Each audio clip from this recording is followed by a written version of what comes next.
Hey, what's up, you guys? This is Century Productions, and today I'm going to be reviewing the Spider-Man Classics Spider-Hulk, or Spider-Man and Hulk Disguise, or something along the lines like that. So this is a figure from 2006. It came in, I think, Series 17. Another figure that you might remember from that series was Hydro Man. That was the first time we saw a Hydro Man figure from Spider-Man Classics. So this is a really cool figure. He's pretty pricey online, but I was lucky enough to stroll into my comic book shop and find the figure and get him loose for about $8. So very cool. I originally did have this figure, but I traded it to KJ Hulk a long time ago. So I've always wanted another one, so I'm glad I got it. I mean, this thing is just stacked with articulation, stacked with detail. There's only a couple things that really upset me about it. Nothing too bad, but I'm going to put him up against the wall just so I can show you kind of the scale. Right here, if I could put his arm down, I've got the Sinister Six box set Spider-Man. So you can see just how much he towers over your normal 6-inch action figure, so that's pretty crazy. This is also a really good figure. I highly recommend this thing. If you like articulation, you like Spider-Man, get this figure. There you go. So like I said, there's a couple things I don't like about this figure, and I'm going to talk about those things first. First thing is he does have some sort of, action feature, which for Spider-Man Classics is not something that we haven't been through before. It's not something that we don't see. Spider-Man Classics is just full of figures that have action features because they were aimed at kids mainly. So I'm guessing this one, you pull it down, arms go up. See it from this side, arms go up.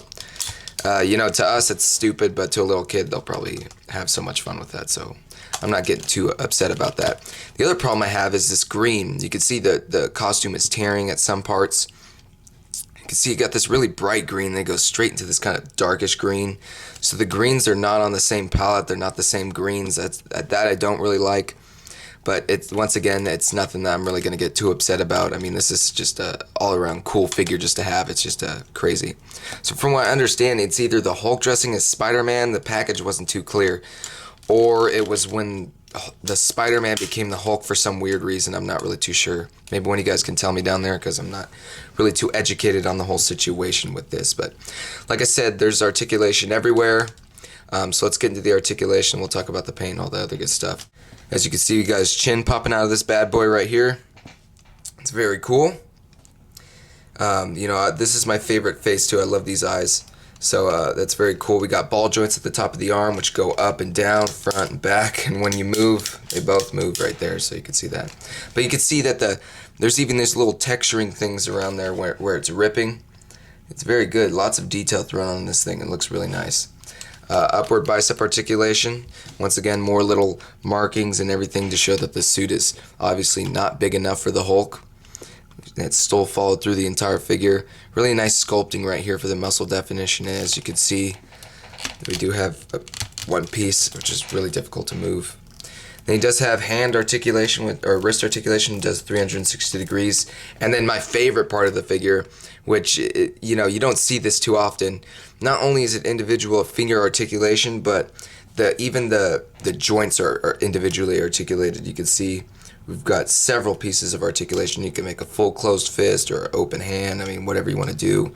Even the fingernails are all dirty. It's just a really cool figure, and even the thumb goes in.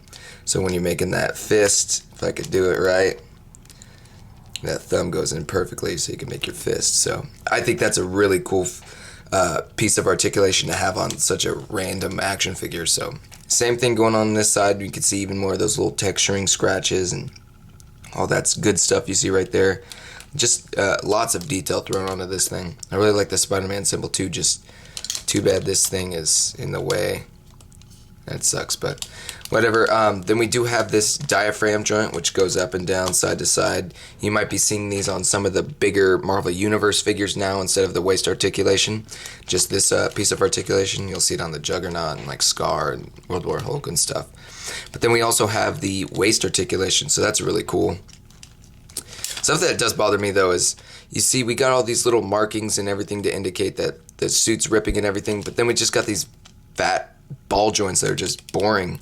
They got no, sculpting on them or nothing. They're just plain. So if you're going to go all out on a figure, you go all out. You go all out. And Toy Biz did make this figure, so it's just kind of strange to look right here and see there's nothing, and then look down just a little bit and see there's a bunch of marks and everything. So I think that's a little strange, but I mean, I didn't make the toy, so maybe it would have hindered the articulation right here. But the articulation right here does go up and down, front and back. And then we also have upward thigh articulation. You can see this figure has not seen daylight in a while in a different pose, so different shades of blue right there, so that's a little strange. But once again, going down into the thigh, several markings indicating that this costume is far too big for the Hulk. And that not only is it blue, but it's got this little kind of black wash over it, or black dry brushing over, not dry brushing, but a little wash over there. Make it a little bit darker. It's a little cooler. I think it adds something nice to the figure for sure.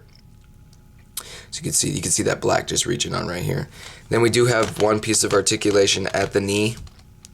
And unfortunately, something I would have really liked to see that they didn't throw on here, since it's such a big figure, is a piece of articulation that separates his boots, or not his boots, but the red from the blue right here. That would have been really cool to see if we'd seen a piece of articulation that could have done that right there.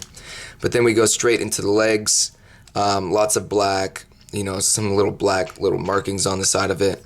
His toenails are all nasty looking. You can see his feet obviously didn't fit through the little spider holes through the feet holes. So I think it's pretty cool. I think it's a really cool figure, and I definitely recommend picking them up if you can find them loose on eBay or something along the lines like that. Just got to kind of get lucky, I guess. But yeah, this is just a really strange figure to have in your collection, but you'll always have people come up to it and say, "What is that?" And I'll be like, "That's Spider Hulk. Get out of my room. You don't know nothing about toys. Get out of my room. All right, bro?" Anyways, this is Century Productions, and I'll catch you guys later. Peace. Why are you still here? Go to bkbn.net. Giant Man out.